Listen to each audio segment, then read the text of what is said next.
and thanks for joining me here today at Utah's Hogle Zoo. Today we're going to be talking about adaptations for reproductive success. Do you remember what an adaptation is? Have you heard that word before? Well, an adaptation is something an animal has or something an animal does that helps it survive in its habitat.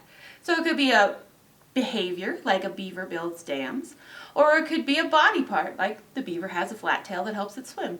Both of these are adaptations to help it survive. Well, but what if we're not talking about the survival of the animal, but the survival of the animal's genes? How would the animal's genes survive even if the animal has died? Because they've passed them on to their offspring. So reproductive success is important to pass those genes along and help the genes survive. And different animals have different adaptations to help with this.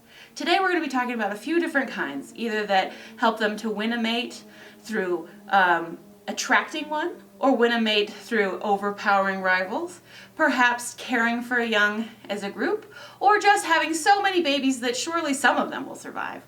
These are all different strategies we're going to talk about today. The first one we're going to talk about is probably the one you're most familiar with, and that's peacocks. Now, we're all familiar with peacocks and their colorful feathers. And what the male peacock does is he grows these new feathers every year. We call them a train, and they grow over the top of his tail. So when he wants to impress a girl, he can hold up his tail and fan those feathers out. He can even shake them to make them catch the light and rattle a little bit to make a noise. And he tries to impress the females. Well, what do you think this is communicating to the female about his genes? What could she learn about him from watching him do this? Well, let's think about where the peacock lives. The peacock is from India. That's where they're native. And they live in a forest, which is probably full of tigers. If you live in a forest full of tigers, would you rather be loud and shiny and pretty and bright blue? Or would you rather be camouflaged to blend in? I don't know about you, but I'd rather be camouflaged. Well, the peacock is loud and shiny and bright blue. So what could this tell us about his genes? And what would a female be looking for when she's looking for these really brightly colored males? Well, if you think about it, any male that is loud and shiny and bright blue and still didn't get eaten by a tiger must be a pretty good mate. It means he can fly well enough to get away, and he's good at getting around and staying alive in the forest. That sounds like the guy you want if you're a peahen. So she chooses a mate based on his ability to survive, even though he has all these crazy adaptations to help attract a girl. So she's looking for that. This is a type of selection in natural selection that we call sexual selection. She's looking for traits in the other sex that she wants that impress her and show something about the male's fitness. So sexual selection is one way that animals adapt and find ways to find a good mate. Now, not all animals can afford to be as brightly colored as the peacock. For example, the desert tortoise. These guys are native to Nevada, Arizona, Utah, Mexico, and California, and just like their name suggests, they live in the desert. So they want to be more camouflaged and blend in, since they can't really run away from anything. Now, what do they do to attract a mate? Instead of being flashy and trying to impress a girl that way, what the desert tortoises do is the males will fight with each other to determine who's the strongest and gets breeding rights. So Larry here is a male desert tortoise, and under his chin you might see something sticking out there. We call that a gular hook or a gular shield. It's some modified scales that stick out underneath his shell, and he uses that to fight. Male desert tortoises will use that either like a battering ram if they tuck their heads in, or they'll actually try and flip over the other male tortoise. Who's ever strongest and best at fighting will win. The other guy hopefully gets himself turned right side up again, but the winner goes on to get to breed. So he is passing on genes from a very strong individual, so all the offspring have a chance to be very strong as well. If you compare Larry's gular shield here to the shell of a female desert tortoise, you can see the female's doesn't stick out as far. They don't have this adaptation. We call this sexual dimorphism, when the two different sexes look different for non-sexual reasons. So like his gular shield isn't part of reproduction, but it is something that's different between the boys and the girls. Can you think of another example from a different animal that's sexually dimorphic? Well, there's the peacock that we already talked about, right? The males grow the long trains, but the females don't. And there's also lions. Only the males grow the big mane and the females don't.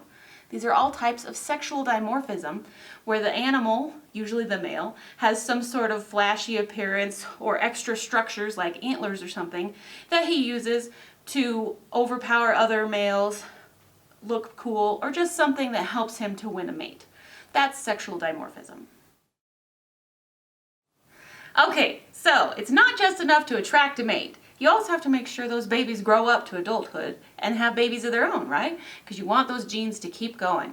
One way to do this is to take really good care of your offspring. And a great example of this are gorillas. Gorillas live in family groups called troops. It's usually a silverback male and then several females and their offspring and subadult males. It can be up to 30 members, though a lot of troops are smaller than that. In the troop, when a mother gives birth after about 8 or 9 months of pregnancy, she has a very small helpless baby that she takes care of by herself for a few months. But when it's able to get around a little better, all the other members of the troop help take care of it too.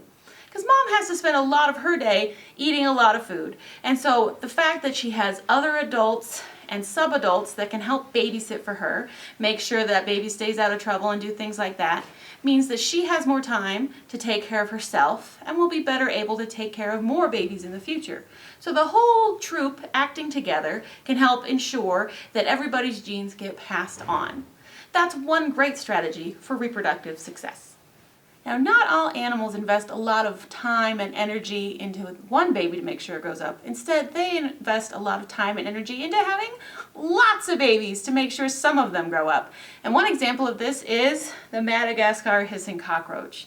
In fact, a lot of different invertebrates, crustaceans, echinoderms like starfish, insects, spiders, they will have lots and lots of babies and just hope that the math is on their side. The Madagascar hissing cockroach is from Madagascar, and it lives in the forests. Now, there's a lot of biodiversity in Madagascar, which means there's a lot of different animals that think that cockroach eggs would be a really good snack. So her adaptation is to instead retain those eggs inside her body in a little capsule called an ootheca. And then when the babies are ready to hatch, they come out, so it looks like live birth, and she can have up to 60 babies at one time. They hang around her for just a couple of hours till her exoskeletons harden and they're a little bit protected from the world, and then those babies are on their own. She's on to other things, and in fact, she can keep laying eggs for the rest of her life after only breeding one time.